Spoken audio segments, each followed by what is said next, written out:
نحمدہ و نصلی علی رسولہ الکریم بسم اللہ الرحمن الرحیم۔ صرف 5 منٹ کا مدرسہ قرآن و حدیث کی روشنی میں 28 ذی القعدہ۔ نمبر 1، اسلامی تاریخ۔ حضرت امام شافعی رحمۃ اللہ علیہ۔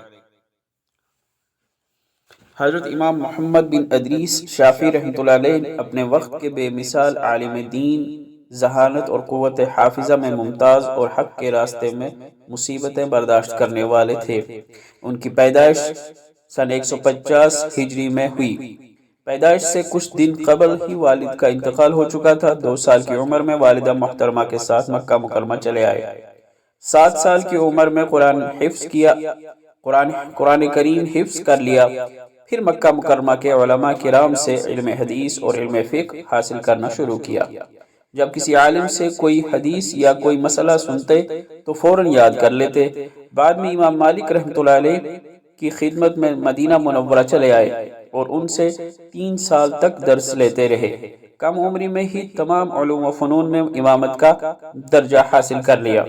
سب سے پہلے انہوں نے ہی اصول فقہ میں الرسالہ نامی کتاب لکھی۔ مختلف علوم و فنون پر انہوں نے تقریباً 113 کتابیں تصنیف فرمائی ہیں۔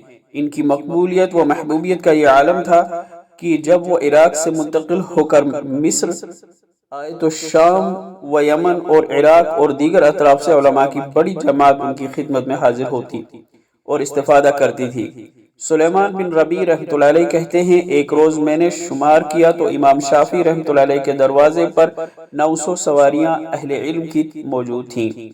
مصر میں ہی 54 سال کی عمر میں 30 رجب المرجب سن 204 ہجری کو بعد نماز مغرب وفات پائی اور بروز جمعہ بعد نماز عصر تدفین عمل میں آئی۔ نمبر 2، حضور صلی اللہ علیہ وسلم کا معجزہ۔ نبی صلی اللہ علیہ وسلم کے پانی چھڑکنے کی برکت۔ ایک روز آپ صلی اللہ علیہ وسلم غسل فرما رہے تھے۔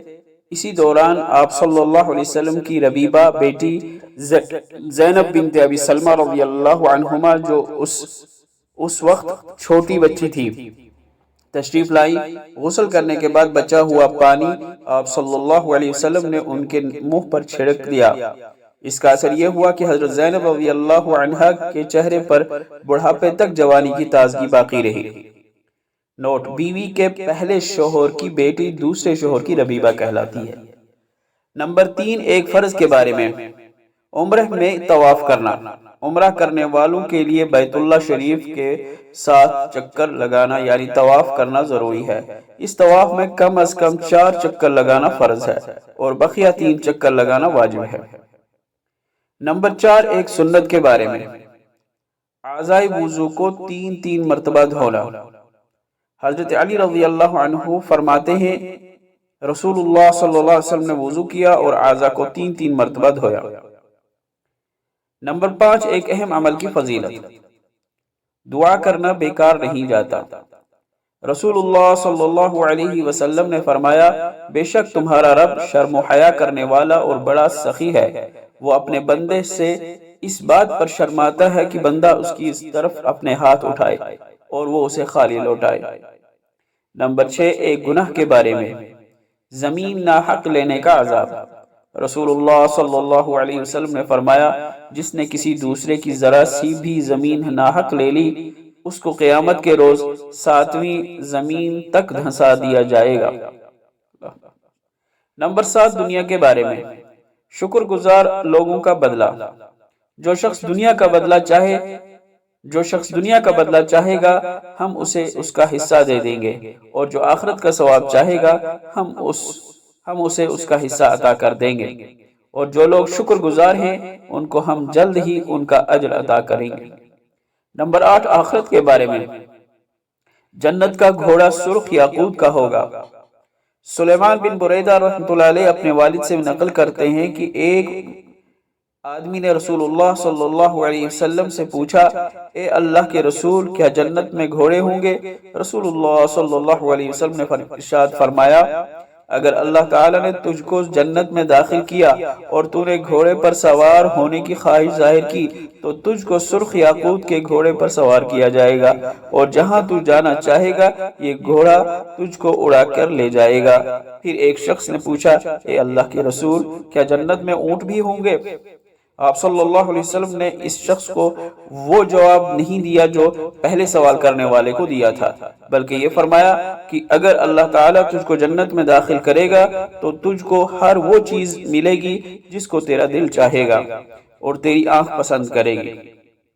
نمبر 9، طب نبوی سے علاج۔ آب زمزم سے بخار کا علاج۔ حضور اکرم صلی اللہ علیہ وسلم نے فرمایا، بخار جہنم کی بھاپ کا اثر ہے، لہٰذا اس کو آب زمزم سے ٹھنڈا کرو۔ نمبر 10، نبی صلی اللہ علیہ وسلم کی نصیحت۔ عورتوں کے ساتھ نرمی سے پیش آؤ۔ رسول اللہ صلی اللہ علیہ وسلم نے فرمایا، عورتوں کے سلسلے میں وصیت قبول کرو، اس لیے کہ عورت بدن کی نازک اور ٹیڑھی پسلی سے پیدا کی گئی ہے، اگر تم اس کو سیدھا کرنے کی کوشش کرو گے تو ٹوٹ جائے گی، اور اگر تم اس کو اس کی حالت پر چھوڑ دو گے تو وہ اور زیادہ ٹیڑھی ہو جائے گی۔ یعنی عورتوں کے ساتھ نہ زیادہ سختی کرو اور نہ زیادہ نرمی کرو، اس لیے عورتوں کے حق میں بھلائی کی وصیت قبول کرو۔ اللہ تعالیٰ عمل کرنے کی توفیق عطا فرمائے۔ وآخر دعوانا الحمد للہ رب العالمین۔